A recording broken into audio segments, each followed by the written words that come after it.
नमस्कार, स्वागत है आपका। मैं हूं आपके साथ रोहित पुनेठा। आपके लिए लाया हूं देश और दुनिया भर की खबरें बिना किसी लाग लपेट के। बस मेरे साथ 60 मिनट तक बने रहिए आंख कान खोल के। सबसे पहले 4 बड़ी खबरें। दुनिया के सबसे ऊंचे युद्ध क्षेत्र सियाचिन ग्लेशियर में आए बर्फीले तूफान में भारतीय सेना के 2 जवान शहीद हो गए। सेना के मुताबिक गश्त के दौरान हिमस्खलन होने से बर्फ के पहाड़ में दबने से 2 जवान शहीद हो गए, जबकि वहां फंसे बाकी जवानों को निकाल लिया गया। महाराष्ट्र में मुख्यमंत्री उद्धव ठाकरे की सरकार ने विधानसभा में बहुमत साबित कर दिया। 288 सदस्यों वाली विधानसभा के फ्लोर टेस्ट में 169 विधायकों ने उद्धव सरकार का समर्थन किया, जबकि बीजेपी के सदस्यों के सदन से वॉकआउट करने से सरकार के खिलाफ एक भी वोट नहीं पड़ा।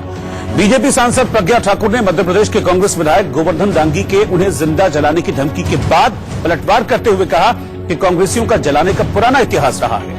उन्होंने कांग्रेस विधायक को खुली चुनौती देते हुए कहा कि वो 8 दिसंबर को ब्यावरा जाएंगी, चाहें तो वो उन्हें वहीं जला दें। और 26/11 मुंबई आतंकी हमले के मास्टरमाइंड और जमातुल दावा के सरगना हाफिज सईद पर टेरर फंडिंग के आरोपों में 7 दिसंबर से पाकिस्तान की लाहौर कोर्ट में मुकदमा चलेगा। नोटबंदी के बाद लोग अब प्याज के लिए लाइन में लगने को मजबूर हैं। बिहार की राजधानी पटना में सरकार की तरफ से 35 रुपए के हिसाब से बेचे जा रहे प्याज के लिए लोग लंबी लाइनों में लगे नजर आए।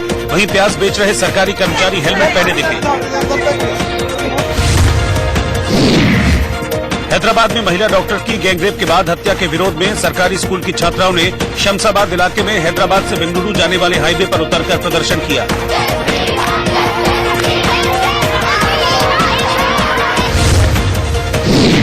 राजस्थान में जोधपुर जिले के तिवरी गांव में 2 नकाबपोश लुटेरों ने एक एटीएम को जंजीर के जरिए एक पिकअप गाड़ी से बांधकर उखाड़ दिया, लेकिन वो 50 लाख रुपए से भरे कैश चैम्बर को ले जाने के बजाय कंप्यूटर सिस्टम अपने साथ ले गए।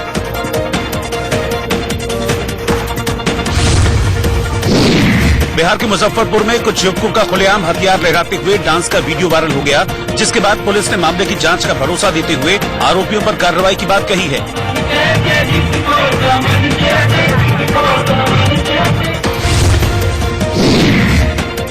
यूपी की कानपुर ऑर्डिनेंस फैक्ट्री में भारत की पहली सेंट्रल लॉकिंग वाली रिवॉल्वर निशंक तैयार की गई है।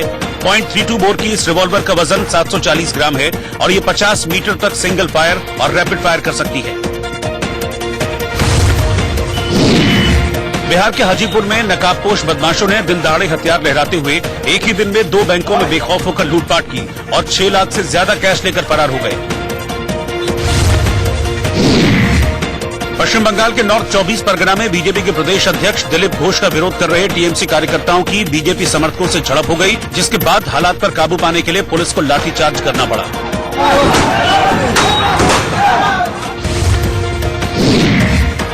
पंजाब के बठिंडा में एक दूल्हा साइकिल से बारात लेकर पहुंचा और विदाई के दौरान कार के बजाय अपनी दुल्हन को साइकिल पर ही बिठाकर अपने घर ले गया। इस अनोखी पहल के जरिए नवविवाहित जोड़े ने पर्यावरण को बचाने का संदेश दिया। हैदराबाद में अभिनेता चिरंजीवी के नए घर में हुए कार्यक्रम के दौरान कई हस्तियां जुटी, जिसमें चिरंजीवी 80 के दशक की अभिनेत्री खुशबू और जयप्रदा पर्यावरण को बचाने का संदेश दिया। हैदराबाद में अभिनेता चिरंजीवी के नए घर में हुए कार्यक्रम के दौरान कई हस्तियां जुटी, जिसमें चिरंजीवी 80 के दशक की अभिनेत्री खुशबू और जयप्रदा के साथ नाचते हुए नजर आए।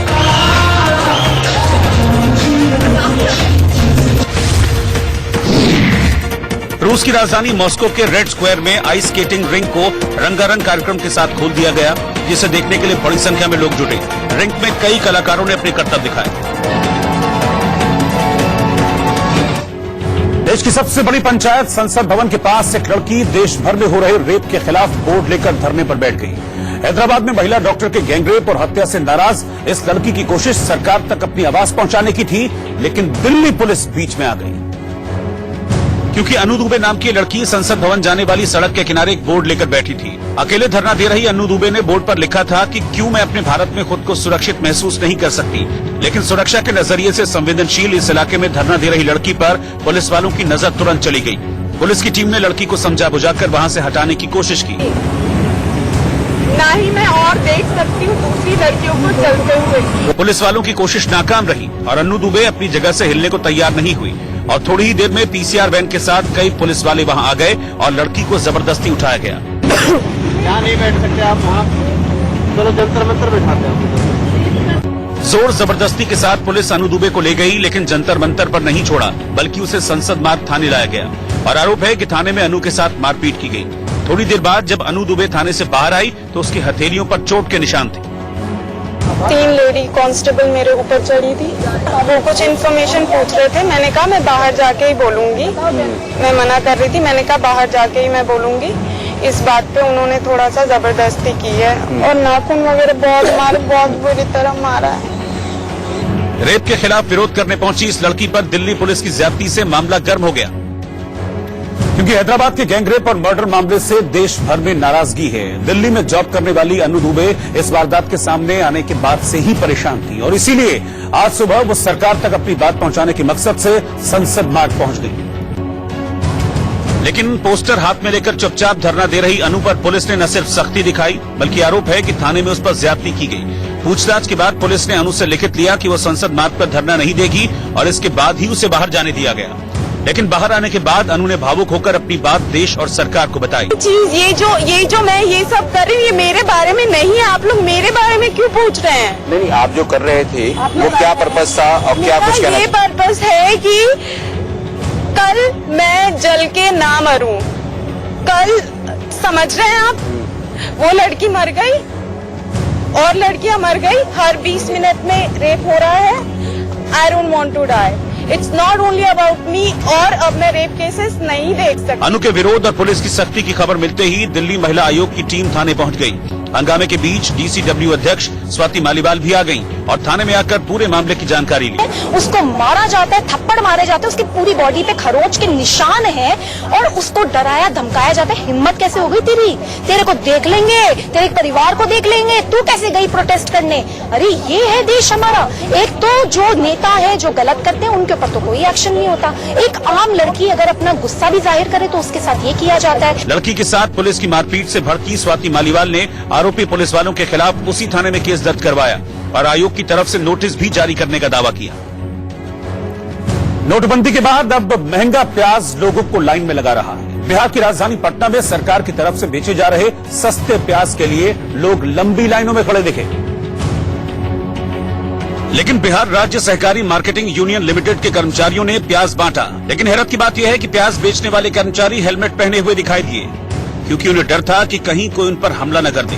वजह साफ है कि आम लोग प्याज की बढ़ती कीमत से परेशान हैं और उन्हें प्याज खरीदने के लिए बाजार में 80 से 100 रुपए तक चुकाने पड़ रहे हैं।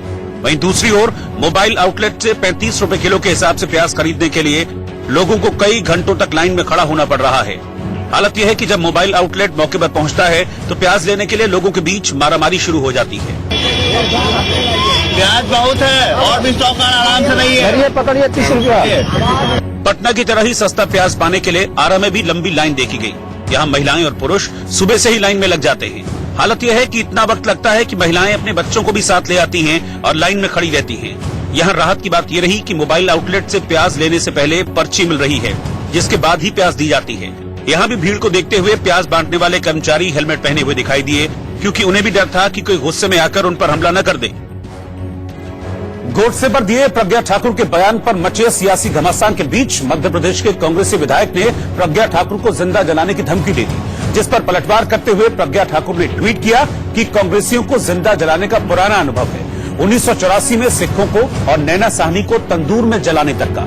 राहुल गांधी ने आतंकी कहा और उनके विधायक गोवर्धन धांगी मुझे जलाएंगे। ठीक है, तो मैं आ रही हूं ब्यावरा उनके निवास मुल्तानपुरा पर दिनांक 8 दिसंबर 2019, समय शाम 4 बजे, जला लीजिए। इससे पहले मध्य प्रदेश के कांग्रेस विधायक ने प्रज्ञा ठाकुर पर निशाना साधते हुए विवादित बयान दिया था। संसद में बैठकर भारतीय जनता पार्टी की सांसद प्रज्ञा ठाकुर वो कहती है कि वो देशभक्त था, वो हत्यारा देशभक्त था, इससे घिनौनी और इससे खराब बात मेरी जिंदगी सबको भूल सकती। मैं आज इस बात का बहुत हम सब मिलकर के बहुत घोर निंदा करते हैं उस प्रज्ञा ठाकुर का। पूरा पुतला नहीं, प्रज्ञा ठाकुर को कभी आई भी तो साक्षात जला भी नहीं पड़। राजस्थान के बीकानेर में एक बड़ा सड़क हादसा हो गया। राजस्थान के बीकानेर में ट्रक और जीप के बीच टक्कर में 5 लोगों की मौत हो गई और 9 लोग घायल हो गए। उत्तर प्रदेश के मथुरा में भारतीय स्टेट बैंक की शाखा में अचानक चली गोली से ड्यूटी पर तैनात गार्ड की मौत हो गई। झारखंड के धनबाद में जमीन लेन देन के विवाद में एक महिला ने अपने भतीजे के साथ आरोपी शख्स की सरेआम पिटाई कर दी। हरियाणा की जेजेपी यानी जननायक जनता पार्टी को चुनाव आयोग ने मान्यता दे दी और साथ ही पार्टी के चुनाव चिन्ह चाबी को भी मंजूरी दे दी। कर्नाटक के थिरुथाहल्ली तालुका में एक गांव में एक किसान ने बंदरों से अपनी फसल को बचाने के लिए अपने कुत्ते को टाइगर की तरह रंग दिया। ब्रिटेन के मशहूर लंदन ब्रिज पर आतंकी हमले में पुलिस ने एक हमलावर को मार गिराया। वहीं घटना में घायल हुए लोगों में से 2 की मौत हो गई। दिल्ली एम्स के खाते से एसबीआई यानी भारतीय स्टेट बैंक के क्लोन चेक के जरिए 12 करोड़ रुपए निकाल लेने का सनसनीखेज मामला सामने आया है। तेलंगाना में 52 दिनों की हड़ताल के बाद आरटीसी यानी रोड ट्रांसपोर्ट कॉर्पोरेशन के सभी कर्मचारी काम पर वापस लौट आए। उत्तर प्रदेश में बहराइच में स्कूलों में दी जाने वाली ड्रेस को वक्त पर नहीं दिए जाने पर 2 संस्थानों के प्रमुखों के खिलाफ केस दर्ज किया गया। लास्ट में लास्ट डेट दी गई 23 नवंबर तक, उसके बाद उन्होंने नहीं रिपोर्ट किया। तो इसमें जो निर्देश दिए गए जिलाधिकारी महोदय के स्तर से और दिशा की बैठक में निर्देश हुए थे, उस क्रम में एफआईआर कराई गई। कैलिफोर्निया में भारतीय छात्र अभिषेक सुदेश भट्ट की अज्ञात हमलावरों ने गोली मारकर हत्या कर दी। अभिषेक सैन बर्नार्डिनो की कैलिफोर्निया स्टेट यूनिवर्सिटी में कंप्यूटर साइंस की पढ़ाई कर रहा था। मध्य प्रदेश के इंदौर में 72 फीट ऊंची भगवान हनुमान की बैठी हुई विशालकाय मूर्ति लगाई जा रही है। दावा है कि हनुमान जी की मूर्ति दुनिया की सबसे ऊंची मूर्ति है। पुर्तगाल की राजधानी लिस्बन में क्रिसमस उत्सव की शुरुआत हो गई, जहां एक 98 फीट ऊंचे पेड़ को लैंप से शानदार तरीके से सजाया गया। राजस्थान के जोधपुर में लुटेरों के हौसले बुलंद हैं। इस बार लुटेरों ने थानिया कस्बे में लगे बैंक ऑफ बड़ौदा के एक एटीएम को निशाना बनाया। इसके लिए उन्होंने जंजीर से एटीएम को बांधकर एक पिकअप गाड़ी से उसे खींचकर उखाड़ दिया। इस दौरान एटीएम पूरी तरह से बिखर गया और उसका सारा सामान बाहर आकर गिर गया। ये सारी वारदात वहां लगे एक सीसीटीवी कैमरे में रिकॉर्ड हो गई, जिसमें दिखा कि नकाबपोश लुटेरे रात करीब 1 बजे पहले रेकी करने आए और उस समय एटीएम के अंदर लगा सीसीटीवी कैमरा तोड़ दिया। जिसके बाद वो फिर दोबारा करीब 3 बजे वहां पहुंचे और जंजीर लगाकर पिकअप गाड़ी से पूरा एटीएम ही उखाड़ दिया। इसके बाद लुटेरे आनन फानन में एटीएम के कंप्यूटर सिस्टम को लेकर भाग गए, लेकिन एटीएम में लगने वाला कैश बॉक्स अपने स्थान पर सुरक्षित रह गया। इस एटीएम में करीब 50 लाख रुपए भरे हुए थे। अज्ञात लोग बोलेरो कैंपर लेके आए थे। उन्होंने सांकड़ से इस एटीएम को बांध के बाहर खींचने का प्रयास किया, ले जाने का प्रयास किया, लेकिन कुछ तोड़फोड़ भी की, उसमें पैसे निकालने के प्रयास किए। लेकिन संयोग से उनके ये प्रयास सफल नहीं। उसकी सूचना मिल गई थी, बैंक मैनेजर साहब भी यहाँ आ गए और इसमें एसएचओ पूरी टीम है जो तलाश के प्रयास कर रही है। बैंक ऑफ बड़ौदा के इसी एटीएम में 3 साल पहले भी लूट की वारदात हुई थी, लेकिन इसके बावजूद पुलिस की ओर से कोई ठोस कदम नहीं उठाया गया, जिसकी वजह से दोबारा लुटेरों ने इस एटीएम को निशाना बनाया। विकास दर के 4.5% पर पहुंच जाने के बाद मोदी सरकार कांग्रेस के निशाने पर है। चालू वित्त वर्ष की दूसरी तिमाही में विकास दर में आई कमी के बाद आर्थिक मंदी की चर्चा तेज हो गई है। हालांकि सरकार देश में आर्थिक मंदी होने से इनकार कर रही है, लेकिन कांग्रेस ने हालात को चिंताजनक बताते हुए सरकार को घेरने का मौका नहीं गंवाया। प्रियंका गांधी ने ट्वीट करके तंज कसा और लिखा, वादा तेरा वादा, 2 करोड़ रोजगार हर साल, फसल का 2 गुना दाम, अच्छे दिन आएंगे, मेक इन इंडिया होगा, अर्थव्यवस्था 5 ट्रिलियन होगी। क्या किसी वादे पर हिसाब मिलेगा? आज जीडीपी ग्रोथ 4.5 आई है, जो दिखाता है सारे वादे झूठे हैं और तरक्की की चाह रखने वाले भारत और उसकी अर्थव्यवस्था को बीजेपी सरकार ने अपनी नाकामी के चलते बर्बाद कर दिया है। दूसरे कांग्रेस नेताओं ने भी सरकार पर निशाना साधा कि आप लोगों को सरकार चलानी नहीं आती, आप लोगों के पास कोई विजन नहीं है, आप लोगों के पास कोई ऐसी सोच नहीं है जिसकी वजह से हमारी जो आर्थिक स्थिति है उसमें गति आए। लेकिन 26 क्वार्टर में से, पिछले 26 क्वार्टर में से सबसे स्लो क्वार्टर ये रहा है कि चाहे रिसेशन है या नहीं है, लेकिन जो स्थिति है वो कोई अच्छी नहीं है। ऐसी स्थिति क्यों बनी है? अंतर्राष्ट्रीय स्तर पर कुछ ऐसा हुआ है जिसके कारण बनी है, या हमने कुछ हमारी अपने कार्यशैली में त्रुटियां हैं? क्या बात है, इसको कम से कम साफ गोई से देश को बताएं। लेकिन इससे पहले पूर्व पीएम मनमोहन सिंह ने अर्थव्यवस्था को समाज और राजनीति से जोड़ते हुए सरकार पर सबसे तीखा हमला बोला। एक सेमिनार में उन्होंने कहा, आर्थिक नीतियों में कुछ बदलाव कर देने से अर्थव्यवस्था को नहीं सुधारा जा सकता। हमारा समाज गहरे अविश्वास, भय और निराशा की भावना से ग्रस्त है, जो देश में आर्थिक गतिविधियों और विकास को प्रभावित कर रहा है। मनमोहन सिंह ने सरकार को लोगों में भरोसा कायम करने की अपील की, लेकिन बीजेपी ने कांग्रेस और पूर्व प्रधानमंत्री पर पलटवार करने में देर नहीं की। आज भारत हमारी ग्रोथ रेट घटा है, स्वाभाविक रूप से घटा है क्योंकि विश्व में मंदी है, पर लेकिन हमारा ग्रोथ रेट आज भी विश्व के सभी देशों से सबसे अधिक है। तो इसमें कहीं हमारी स्थिति में कोई अंतर नहीं आई है, पर लेकिन कांग्रेस पार्टी का राजनीतिकरण करना ये कोई आश्चर्य की बात नहीं है। पर लेकिन मनमोहन सिंह जी को उस समय के लिए देश के जनता से कम जब उनके मुंह में बोलने की क्षमता आ गई तो कम से कम उनको तो अभी माफी मांगनी चाहिए देश की जनता से। विकास दर में आई गिरावट सरकार के लिए बड़ी चुनौती है, लेकिन इस वजह से सरकार सियासी मोर्चे पर भी घिरती हुई नजर आ रही है। हैदराबाद में एक महिला डॉक्टर से रेप के बाद हत्या मामले में लोगों का गुस्सा फूट पड़ा। हैदराबाद के शादनगर पुलिस स्टेशन के बाहर महिला डॉक्टर के साथ दुष्कर्म और हत्या के विरोध में लोगों ने जमकर विरोध प्रदर्शन किया। यूपी के देवरिया में कपड़े की दुकान में भीषण आग लगने के बाद दमकल की 2 गाड़ियों ने आग पर काबू पाया।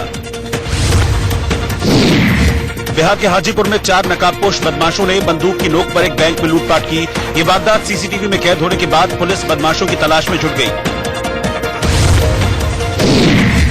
यूपी के हापुड़ में आतिशबाजी के चलते एक धागा फैक्ट्री में भीषण आग लग गई, जिससे लाखों का सामान जलकर राख हो गया।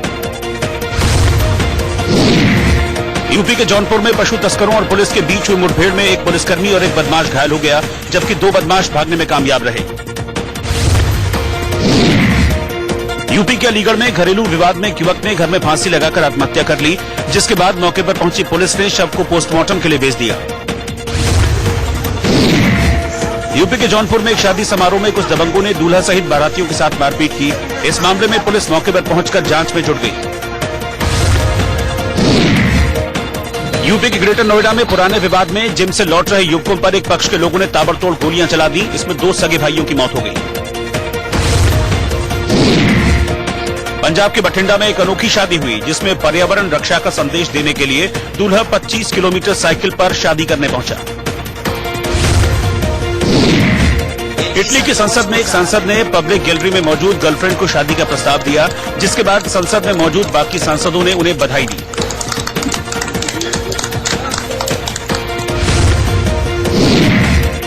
रूसी सैनिकों ने पूरे उत्साह के साथ देशभक्ति गीत ए वतन गाया, जिसमें सीनियर अधिकारियों के साथ जूनियर अफसरों ने भी शिरकत की।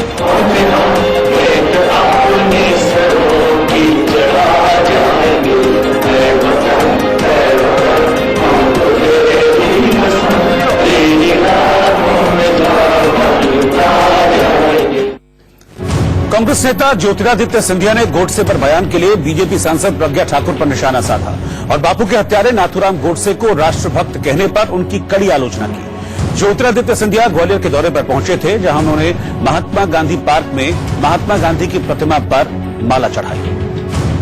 घटना हुई है, उससे निंदनीय बात नहीं हो सकती, बवाल की बात नहीं है। ये भारतीय नागरिक होने के नाते आपके अंतरात्मा में उससे निंदनीय बात नहीं हो सकती, बवाल की बात नहीं है। ये भारतीय नागरिक होने के नाते आपके अंतरात्मा में एक जो भावना होती है, अगर कोई व्यक्ति हमारे राष्ट्रपिता के बारे में ऐसे शब्दों का प्रयोग करे, ये तो भारत की जुनून की बात हो गई ना, ये तो कोई राजनीतिक बात नहीं हुई। विश्व के सबसे ऊंचे युद्ध क्षेत्र सियाचिन ग्लेशियर में आया बर्फीला तूफान भारतीय जवानों पर भारी पड़ा। सियाचिन में बर्फीले तूफान के बाद हिमस्खलन में 2 भारतीय जवान शहीद हो गए।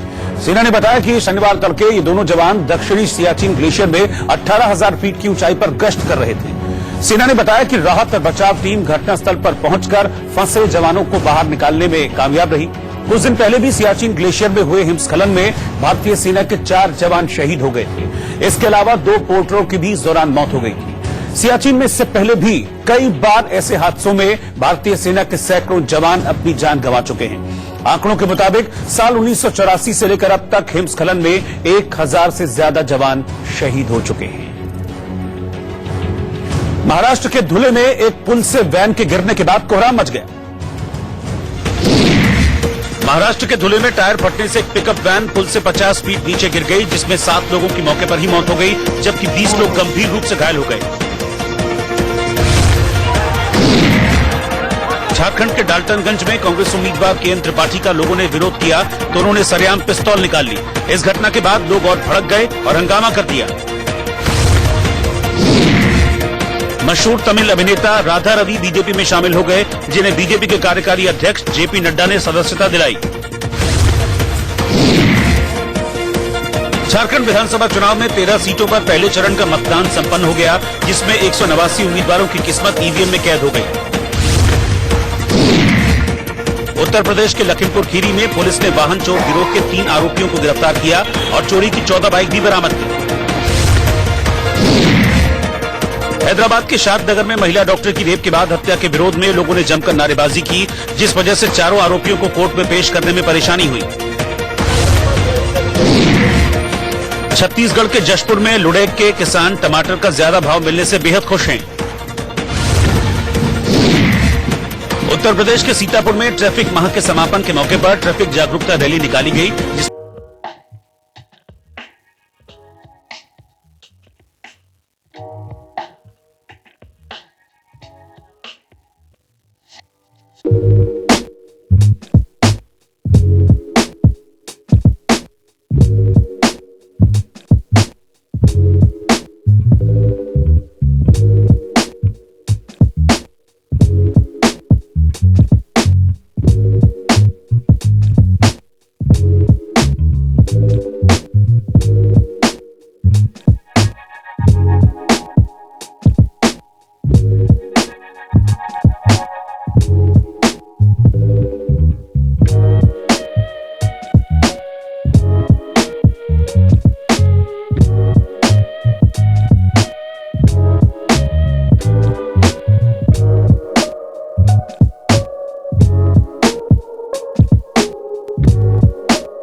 जैसे ही स्थानीय लोगों को पता चला कि चंचलगुड़ा जेल में महिला की हत्या के 4 आरोपियों को लाया गया है, लोगों का गुस्सा भड़क उठा। लोग नारेबाजी करने लगे और पुलिस बैरिकेड को तोड़कर थाने के भीतर घुसने की कोशिश की। पुलिस लोगों को समझाने की लगातार प्रयास कर रही थी, लेकिन लोग मानने को तैयार नहीं। इसी बीच भीड़ से कुछ लोगों ने पुलिस पर चप्पल फेंक दी और हंगामा करने लगे। इसके बाद पुलिस को प्रदर्शनकारियों पर लाठीचार्ज करना पड़ा। और आंख कान खोल के में फिलहाल वक्त हो गया एक छोटे से ब्रेक का। ब्रेक के बाद हम आपको दिखाएंगे कहां हुई साइकिल, जिसमें कुछ लोग अजीब सी ऊट पटांग हरकत करते हुए नजर आ रहे हैं, लेकिन इस चेतावनी के साथ कि आप इन हरकतों को बिल्कुल न दोहराएं।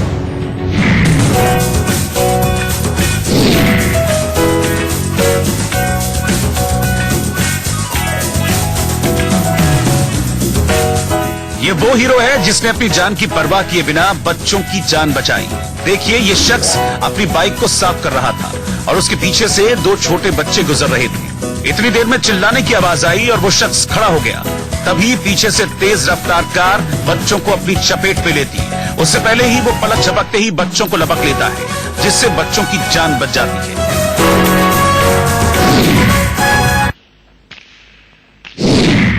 ये लड़का आखिर कर क्या रहा है? ये एक्सरसाइज है या फिर डांस? आपकी समझ में आ रहा है क्या? पहले ये एक रॉड को पकड़कर उस पर लटकता है और फिर पैरों और हाथों को ऐसे मूव करता है जैसे किसी शीशे की दीवार पर चल रहा हो। इसे मिरर डांस कहते हैं। और ये लड़का भी एक्सरसाइज के साथ मिरर डांस कर रहा है। इसे कहते हैं कसरत की कसरत और मस्ती की मस्ती, यानी डबल मुनाफा।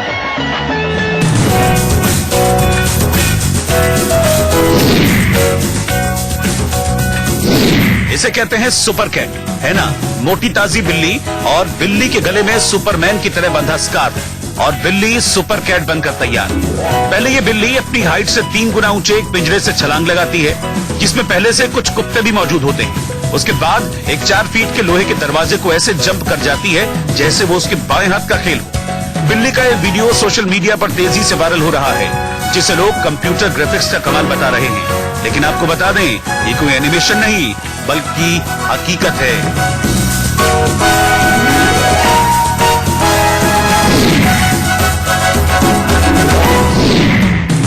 अरे अरे, जरा संभल कर, कहीं गिर न जाना। बैलेंस बना कर रखो, बॉल न गिरे सिर से। धीरे धीरे आराम से आगे बढ़ो, आहिस्ता आहिस्ता पैर आगे बढ़ाओ। कुछ ऐसा ही इस डॉग का मालिक इससे बोल रहा है।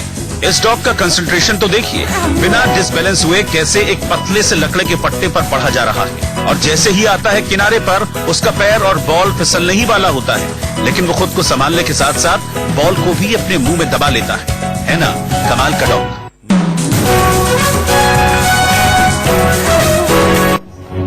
महाराष्ट्र में उद्धव सरकार ने अपना पहला टेस्ट पार कर लिया। विधानसभा में उद्धव सरकार को बहुमत के लिए जरूरी 145 विधायकों की जरूरत थी, लेकिन उसे 169 विधायकों का समर्थन हासिल हुआ। यह आंकड़ा शिवसेना, कांग्रेस और एनसीपी के सभी विधायकों से 15 ज्यादा है। लेकिन विश्वास प्रस्ताव से पहले बीजेपी ने जमकर हंगामा किया और इस तरह सत्र के पहले ही दिन यह संकेत दे दिया कि उद्धव ठाकरे के लिए चुनौती बड़ी होने वाली है। सदन में उद्धव सरकार के विश्वास मत से पहले ही देवेंद्र फडणवीस ने सत्र, शपथ और स्पीकर को लेकर हंगामा किया और इस तरह सत्र के पहले ही दिन यह संकेत दे दिया कि उद्धव ठाकरे के लिए चुनौती बड़ी होने वाली है। सदन में उद्धव सरकार के विश्वास मत से पहले ही देवेंद्र फडणवीस ने सत्र, शपथ और स्पीकर को लेकर 3 सवाल पूछे। बीजेपी को आपत्ति ये थी कि मंत्रिमंडल का शपथ गलत तरीके से किया गया और संविधान की बजाय महापुरुषों के नाम लिए गए।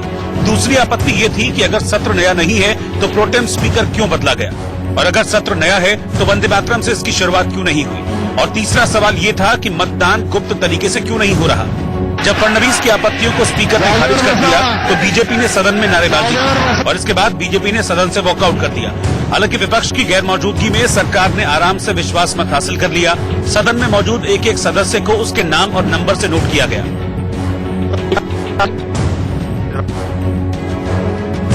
और इस खुली वोटिंग के बाद उद्धव ठाकरे ने पहला टेस्ट पास कर लिया। सरकार के पक्ष में 169 वोट पड़े, जबकि विपक्ष में 0। 4 विधायकों ने वोटिंग में हिस्सा नहीं लिया। त्याला अभिमान वाटेल असा महाराष्ट्र आपण घडवायचा आहे आणि तो घडवल्याशिवाय आम्ही राहणार नाही। मी पुन्हा एकदा मी शपथ घेतो, सर्वांना धन्यवाद देतो। जय हिंद, जय महाराष्ट्र।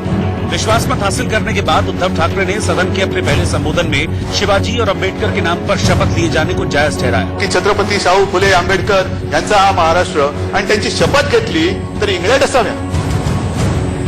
लेकिन लगे हाथ उन्होंने बीजेपी पर तंज भी कसा, कारण मैदानातला माणूस आणि त्याला या वैधानिक कामकाजाचा अनुभव नाही। पण इथे आल्यानंतर मला असं वाटलं की याच्यापेक्षा मैदानात चांगलं।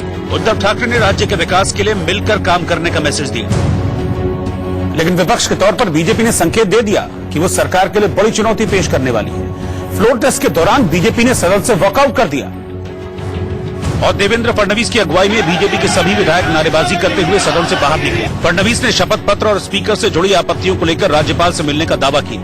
महाराष्ट्र की विधानसभा के इतिहास में आज तक कभी भी जो फ्लोर टेस्ट होती है वो रेगुलर स्पीकर के चुनाव के बाद ही होती है, लेकिन इस सरकार को ये डर था रेगुलर स्पीकर का चुनाव ये बैलेट पद्धति से, सीक्रेट बैलेट पद्धति से होता है और उसमें इनको ये पता था कि इनके एमएलए में इतना ज्यादा रिजेंटमेंट है कि यहाँ पर उनका स्पीकर चुनकर नहीं आ पाएगा और ये सरकार जाएगी यही इसलिए फिर एक बार सारे नियमों को ताक पर रखकर इन्होंने स्पीकर के चुनाव से पहले फ्लोर टेस्ट का ऐलान। वहीं सदन के बाहर बीजेपी विधायकों ने जमकर नारेबाजी की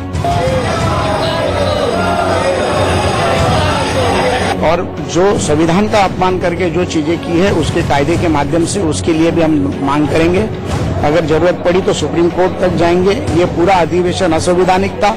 लेकिन वहीं दूसरी ओर सरकार में शामिल शिवसेना, एनसीपी और कांग्रेस के नेताओं का जोश हाई दिखा। सदन में उद्धव सरकार ने बहुमत के आंकड़े को आसानी से हासिल कर लिया और इसके बाद बीजेपी पर तंज कसने की बारी महाविकास आघाड़ी की थी। देवेंद्र फडणवीस ने बड़े दिल से ये आज शुरुआत करनी थी। आज ऑपोजिशन में बैठने की तैयारी उनकी होनी चाहिए थी। लोगों के सामने खुले दिल से उद्धव ठाकरे जी का स्वागत करना था।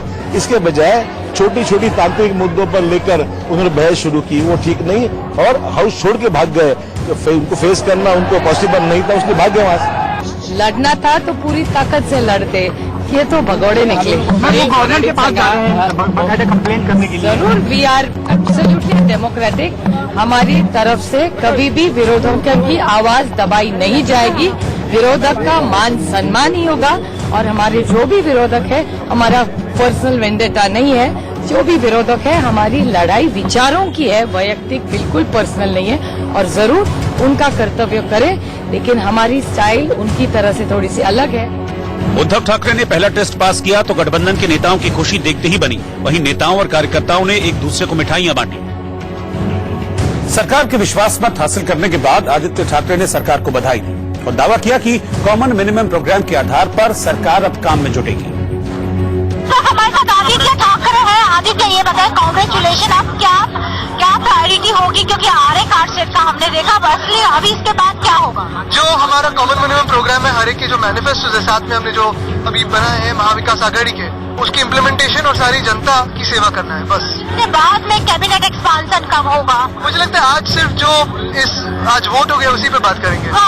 पिछले 2 दिन से आप काम करें, कैसा रहा 2 दिन आपके लिए? बहुत ही एक अलग अनुभव था और अंदर सदन में रहना ये काफी अच्छा एक एक्सपीरियंस है। जो महाविकास आघाड़ी है, सारे कैबिनेट मंत्री, सम्मान्य सदस्यगण और मुख्यमंत्री साहब का मैं अभिनंदन करना चाहता हूँ।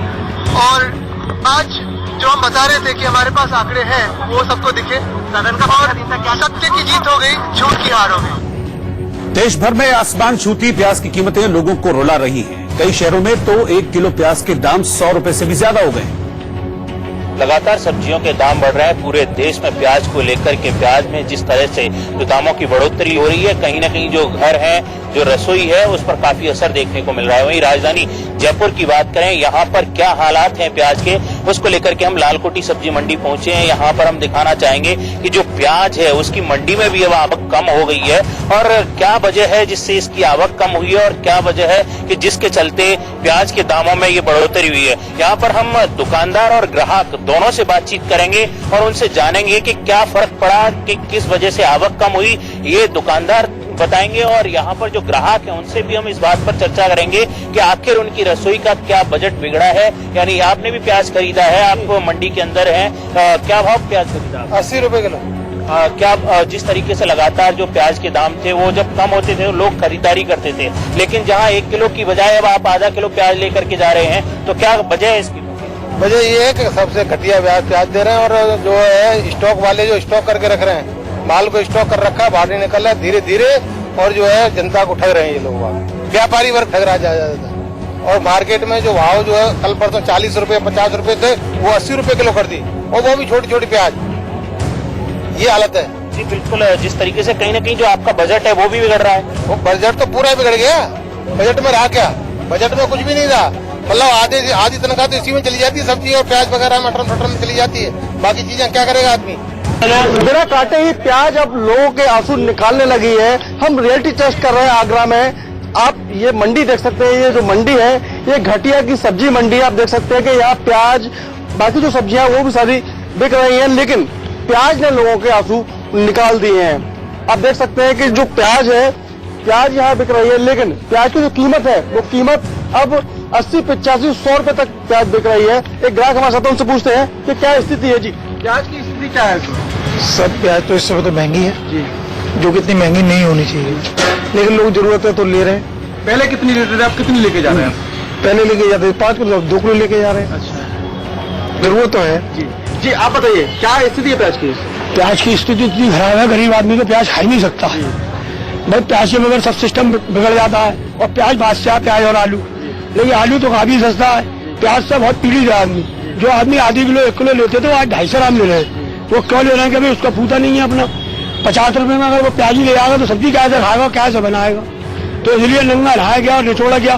जबलपुर की सब्जी मंडी में इस वक्त हम लोग मौजूद हैं, जहां प्याज जो है वो लगातार प्याज के दाम जो है बढ़ते जा रहे हैं। शतक के करीब जो है वो प्याज पहुंच गया है। 60-70 रुपए था पिछले हफ्ते, लेकिन इस हफ्ते जो है वो और प्याज के दाम बढ़ गए। हमारे साथ कुछ लोग खरीदार यहाँ मौजूद है। सर क्या देखते हैं इतना रेट बढ़ गया? प्याज तो इस समय काफी महंगी है, खरीदना आम आदमी के लिए बड़ा मुश्किल हो गया है।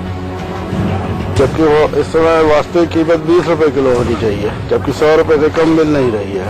तो बड़ा मुश्किल है इस समय उपयोग करना। क्या लगता है, आप क्या कहेंगे? अब ये भी तो 100 रुपए ही दे रहे हैं ना, उन्हीं तो ज्यादा से ज्यादा अगर महंगी भी हुई है तो 40-50 रुपए किलो हो जाए ना भला। अब 50 तो नाम ही नहीं, 80-100, अब देखिए ये 100 मिल रही है।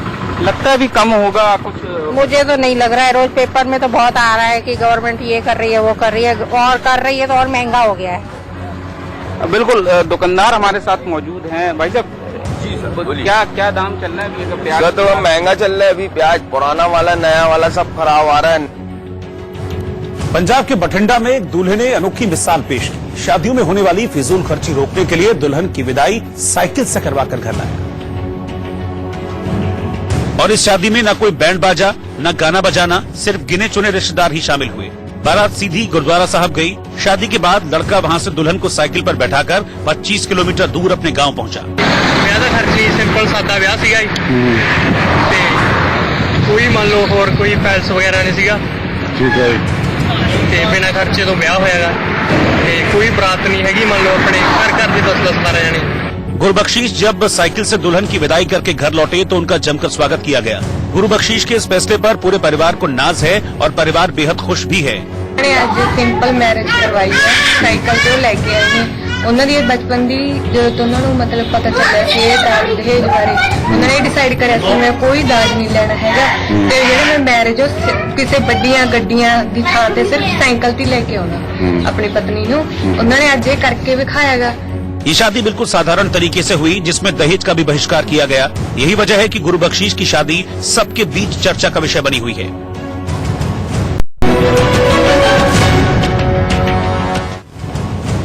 यूपी के गौतम बुद्ध नगर जिले में बनने वाले देश के सबसे बड़े जेवर हवाई अड्डे को बनाने का ठेका लेने के लिए कई देसी विदेशी कंपनियों में होड़ लगी हुई थी, लेकिन आखिरी बाजी स्विट्जरलैंड की एक कंपनी ने मारी है। जेवर एयरपोर्ट बनाने का ठेका ज्यूरिक एयरपोर्ट इंटरनेशनल एजी को दिया गया है। जेवर एयरपोर्ट दिल्ली एनसीआर क्षेत्र में तीसरा एयरपोर्ट होगा। इस हवाई अड्डे को बनाने के लिए 4 कंपनियों ने बोली लगाई थी, जिसमें अडानी समूह, Anchorage infrastructure investment holding limited और दिल्ली इंटरनेशनल एयरपोर्ट लिमिटेड शामिल थे। ज्यूरिक एयरपोर्ट ने प्रति यात्री 400 रुपए, दिल्ली इंटरनेशनल एयरपोर्ट लिमिटेड ने 351 रुपए, अडानी एंटरप्राइजेज ने 360 रुपए और एनकोरेज ने 205 रुपए की बोली लगाई थी। बीते 30 मई को ग्लोबल टेंडर जारी किया गया था, जिसमें पहले से तय किया गया था कि इस नीलामी में जो भी पार्टी अधिकतम रेवेन्यू प्रति पैसेंजर देगी उसे ही वरीयता दी जाएगी। शुरुआती जानकारी के मुताबिक जेवर एयरपोर्ट 5000 हेक्टेयर में तैयार होगा, जिस पर कुल 29,560 करोड़ रुपए के खर्च का अनुमान है। ओडिशा के भुवनेश्वर में लोग रेप के बाद मार दी गई हैदराबाद के डॉक्टर के लिए उठ खड़े हुए। लोगों ने डॉक्टर की याद में दिए जलाए और श्रद्धांजलि दी। इसके बाद लोगों ने शांतिपूर्वक कैंडल मार्च निकाला, जिसमें बड़ी संख्या में लोग शामिल थे। यहां लोगों ने डॉक्टर की हत्या को लेकर खासा आक्रोश दिखाया और लोगों ने सरकार के सभी आरोपियों को सरकार से मांग की है कि सभी आरोपियों पर जल्द से जल्द और सख्त से सख्त कार्रवाई।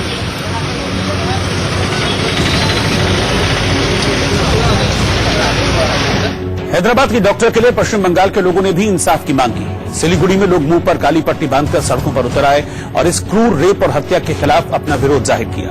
लोगों ने साफ कहा कि सभी आरोपियों को अगर जल्द सजा नहीं दी गई तो आंदोलन को और तेज किया जाएगा।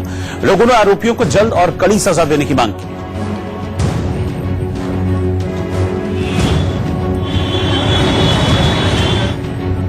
यमन में 1 साल से उत्पीड़न झेल रहे 9 भारतीय मछुआरे वहां से भाग निकले। केरल और तमिलनाडु के 9 मछुआरे यमन में उत्पीड़न से परेशान होकर मालिक की नाव चोरी कर 10 दिनों की यात्रा कर केरल के कोच्चि पहुंचे, जहां पहुंचने पर सभी ने राहत की सांस ली। राजस्थान में डीडवाना जिले के लांडनू इलाके में एक शख्स ने शराब के नशे में अपने 3 बच्चों को फंदे से लटकाकर मार डाला।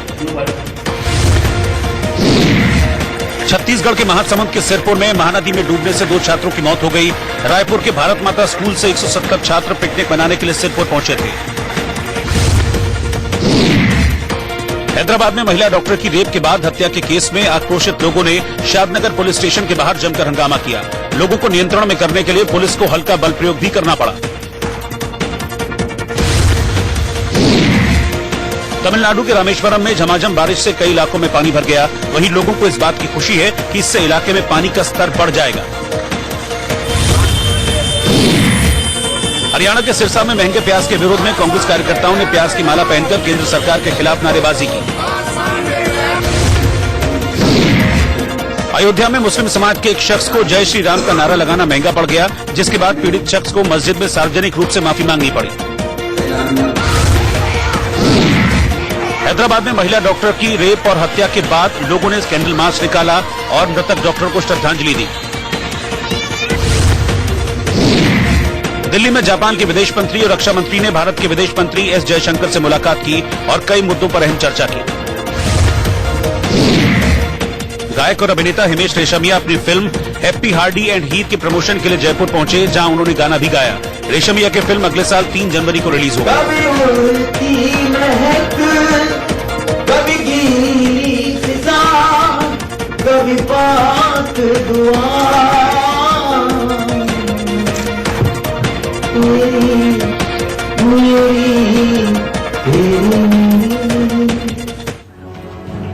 और अब चलते चलते आज का गीत। आज पंजाबी सिंगर हंसराज हंस का जन्मदिन है। साल 1998 में आई फिल्म कच्चे धागे में उनके गाए इस खूबसूरत गीत के साथ आपको छोड़े जा रही है। नमस्कार।